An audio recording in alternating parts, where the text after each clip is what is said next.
অবন্তীর বাড়ি থেকে নদীর ঘাট পর্যন্ত রাস্তাটা কাঁচা। বর্ষাকালে কাদা আর গরমে ধুলো। সাইকেলের প্যাডেল ঘুরিয়ে যখন সে ঘাটে পৌঁছায় তখন তার কপালে বিন্দু বিন্দু ঘাম। ঘাটে মাঝি করিম চাচা নৌকা নিয়ে অপেক্ষা করেন। অবন্তী একা নয়, তার মতো আরও কয়েকজন স্কুল কলেজের শিক্ষার্থী সেখানে জড়ো হয়। কি রে মা, আজকেও তোর নীল ঘোড়া নিয়ে হাজির? করিম চাচা হেসে বলেন। অবন্তী হেসে উত্তর দেয়, চাচা, এই নীল ঘোড়া না থাকলে তো স্কুলে পৌঁছাতে দেরি হয়ে যাবে। সবাই মিলে সাবধানে সাইকেলগুলো নৌকায় তোলে। নদীটা আঁকাবাঁকা হওয়ায় স্রোতের টান এক এক জায়গায় এক এক রকম। কখনো নৌকা ডানে মোড় নেয়, কখনো বায়ে। অবন্তী নৌকার গলুইয়ে বসে নদীর পানির দিকে তাকিয়ে থাকে। রূপালী পানি কেটে কেটে যখন নৌকা এগিয়ে যায়, তার মনে হয় নদীটা যেন তাকে প্রতিদিন একটা নতুন গল্প শোনায়। ভাবতেই ওপারে পৌঁছে যায় অবন্তী।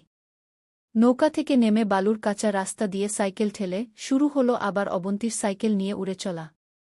কিছু সময় যেতেই গেট পেরিয়ে পৌঁছে যায় প্রিয় স্কুলে। সাইকেল থেকে নামতেই বান্ধবীদের দেখা, সমস্ত ক্লান্তি ভুলে মনে শান্তির এক দীর্ঘশ্বাস অবন্তীর।